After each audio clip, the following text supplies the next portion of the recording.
geldi Zahra.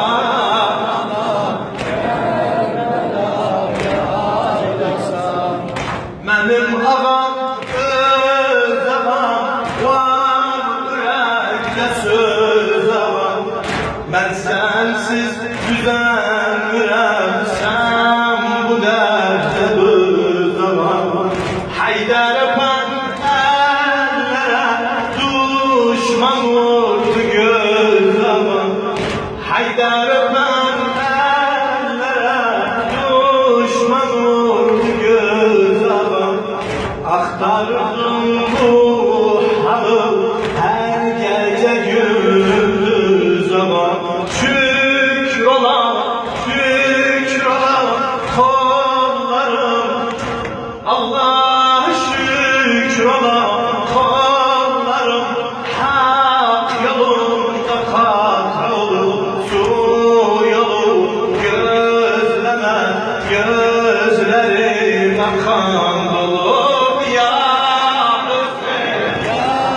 Allah gel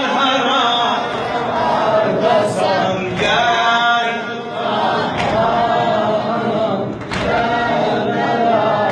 Bir bakırda ya Hüseyin ya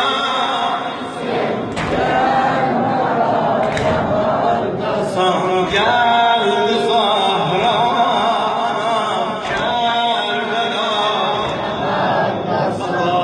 Göster kayya eğer başımın yarasın. Göster kayya eğer başımın yarasın. Boşlar kaçar çöllere, azların yahvarasın. Yıktı yere her mele, sabrımın divarasın. Su döküldü üstüne, kesti saçarasın. Vay bana, vay bana, vay baba, vay bana.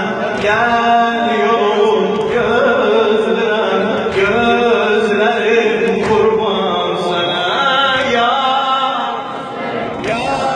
Hüseyin. Yardasan gel Zahra Kerbela yardasan.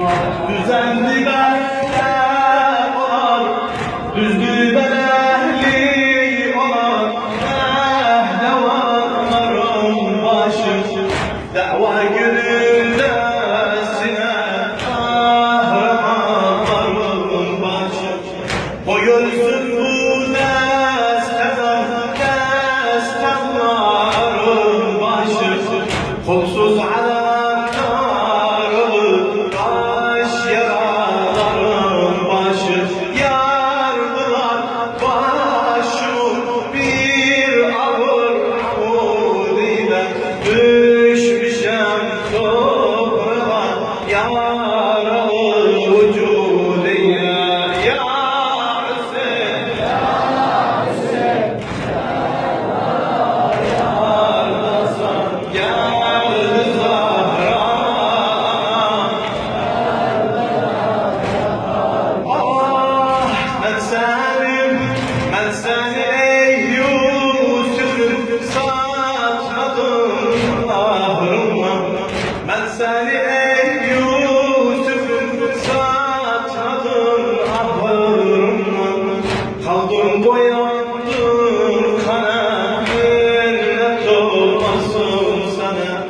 Besti fakat Fatıma Leyla desin bana. Besti fakat Fatıma Leyla desin bana.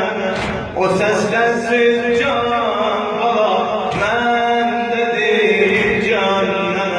Geldi Zahra veli, sinesi yaralı.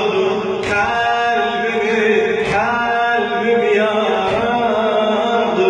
Neyle gül cemalı ya Hüseyin ya